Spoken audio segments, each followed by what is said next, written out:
Find separation between final image and object, take refraction first. ठीक है, तो यहां पे ऑब्जेक्ट रखा है और ये दूरी कितनी दे रखी है 40 सेंटीमीटर। तो इमेज कहां बनेगी, पहले रिफ्रैक्शन होगी लेंस के, तो इमेज बनेगी v is equal to u f upon u plus f, यही होती है। तो u कितना हो गया 40, फोकल लेंथ कितनी है 20, u जो है नेगेटिव साइन के साथ आएगा, u प्लस एफ, तो u कितना है -40 प्लस f इज 20, तो ऊपर नेगेटिव आएगा नीचे भी नेगेटिव आएगा, तो कितना हो गया -40 इंटू 20 अपॉन -20, माइनस से माइनस कैंसिल, 20 से 20 कैंसिल, कितना आ गया 40 सेंटीमीटर। ठीक, तो इसका मतलब क्या हुआ कि ये 40 सेंटीमीटर आया है इमेज, यहां से प्लस 40 है। वैसे भी हमें पता था ये फोकल लेंथ क्या है 20 सेंटीमीटर। ठीक, तो ये आ गया 40 सेंटीमीटर, तो इमेज कहां बनेगी इसकी 40 सेंटीमीटर पे, मान लो यहां बन गई। मैग्निफिकेशन अगर देखें तो magnification is v by you plus v by you होती है लेंस के लिए, तो v हो गया 40 प्लस 40 और u कितना हो गया u इज -40, तो मैग्निफिकेशन कितनी आ रही है -1। तो नेगेटिव साइन क्या शो करती है, इन्वर्टेड इमेज बनेगी। अगर ये यहां पर हाइट हम मान लें इस ऑब्जेक्ट की, प्रिंसिपल एक्सिस से हाइट होती है ना, तो ये हाइट अगर 1 सेंटीमीटर माने तो ये हाइट ऑफ ऑब्जेक्ट हो गया, हाइट ऑफ इमेज कितना हो जाएगा मैग्निफिकेशन -1 है। अब इस मैग्निफिकेशन को ये भी लिख सकते हैं HI अपॉन H0, तो this implies that HI is equal to -1 into H0 is -1, तो HI कितना आ गया +1, हाइट ऑफ इमेज इज +1, नीचे का डायरेक्शन नेगेटिव ले रहे हैं तो ऊपर का पॉजिटिव ले रहे हैं, तो ये बनेगी इमेज कहां पर +40, ये भी 40 था तो ये 40 यहां पर बनेगी। मान लो ये कितनी दूरी है, ये 40 मान लो, ये 40 सेंटीमीटर। इमेज प्रिंसिपल एक्सिस के रिस्पेक्ट में बननी है, तो ये हो गया 1 सेंटीमीटर और मैग्निफिकेशन भी 1 है, तो हाइट ऑफ इमेज भी 1 सेंटीमीटर ही आएगी और पॉजिटिव है तो ऊपर की तरफ बनेगी, यहां पर बनेगी। इमेज बनी यहां पर, ये H1 बोल दो इसको, पहली इमेज H1। अब ये रेज ऐसे आ रही होंगी और ऐसे इस पे टकराएंगी, यहां पर मिली है, यहां से क्या हुआ एक पैरेलल बना दो, ये यहां मीट कर गई, एक यहां से डायरेक्ट मीट कर गई, एक ऐसे चली जाएगी, एक पैरेलल जाके ऐसे मिल गई, तो यहां इमेज बन गई। ये इमेज जो है रियल ऑब्जेक्ट होगा क्योंकि यहां पर ये रेज आ रही है रियल में, तो ये रेज इसकी तरफ जाती हुई दिखेंगी मिरर को, तो this will act, this image from this lens will act as real object for this mirror. अब ऑब्जेक्ट और ये जो इमेज है ये ऑब्जेक्ट की तरह एक्ट करेगी, रियल ऑब्जेक्ट की तरह मिरर के लिए। अब फिर से मिरर इक्वेशन लगा दो इसमें, मिरर इक्वेशन अगर लगाएंगे तो कितना आएगा v u f upon u minus F होता है मिरर इक्वेशन, तो u कितना हो गया, u इज ये पूरा 100 है, ये 40 तो 60 हो गया, तो -60। फोकल लेंथ कितनी है मिरर की 30 सेंटीमीटर, अपॉन में क्या आ जाएगा u माइनस एफ, u दे रखा है 60 -60 और माइनस फोकल लेंथ कितनी है -30,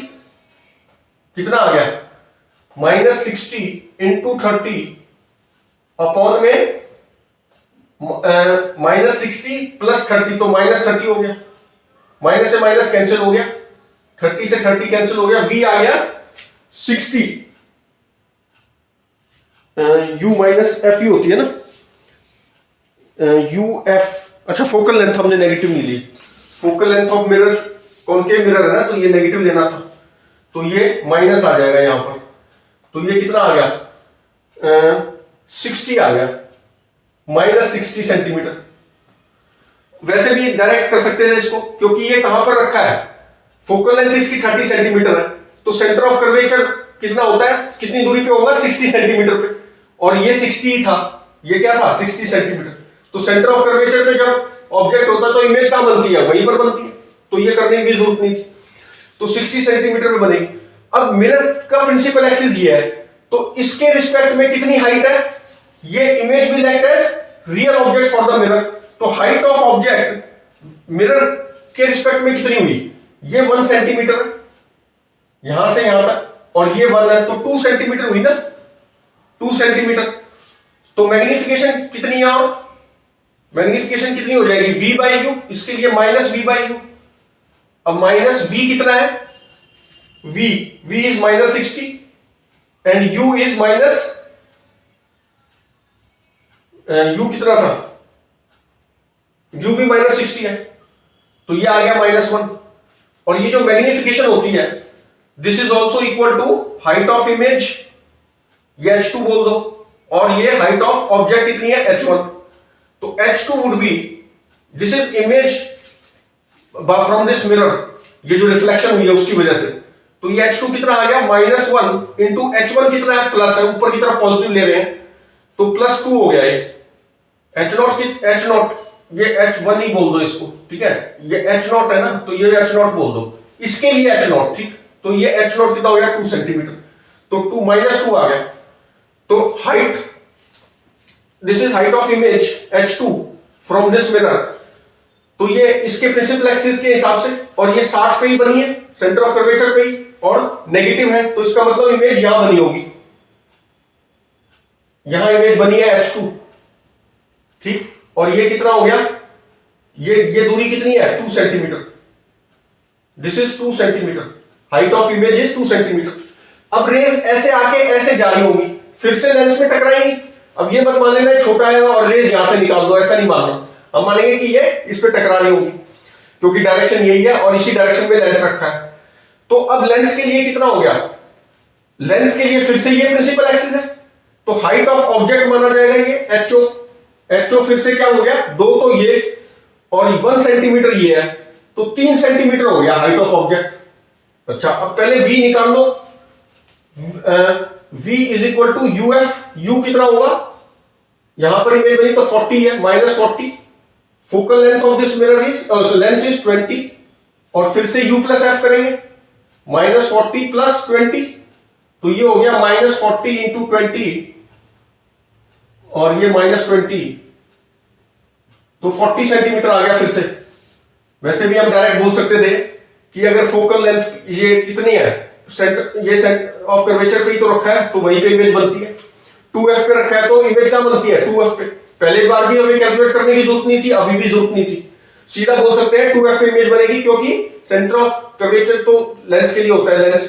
तो सेंटर ऑफ कर्वेचर पे रखी, मतलब 2f पे जब ऑब्जेक्ट रखा जाता है तो लेंस का इमेज कहां बनती है, कन्वर्जिंग लेंस के लिए 2f पे। तो इमेज आ गई 40 पे, तो फिर से ऑब्जेक्ट जहां रखा था ये भी 40 था, तो इमेज कहां बनेगी, इसके रिस्पेक्ट में बनेगी। अब अच्छा, कितनी मैग्निफिकेशन है, magnification is v by you plus v by you होता है, तो 40 अपॉन u इज 40, फिर से 1 है, and this magnification is also equal to h3 upon h0 यहां h2 है, 40 कितना है ये, 2 सेंटीमीटर, नहीं 2 + 1 3, तो यहां पर क्या लिखोगे, 3 लिखोगे यहां पे, ठीक, क्योंकि ये एक्चुअल में तो ये h2 लिखना है मुझे, h2 जो है मेरा कितना हो जाएगा, 2 + 1 3, तो 3 बन गया। तो यहां से this implies that h3 would be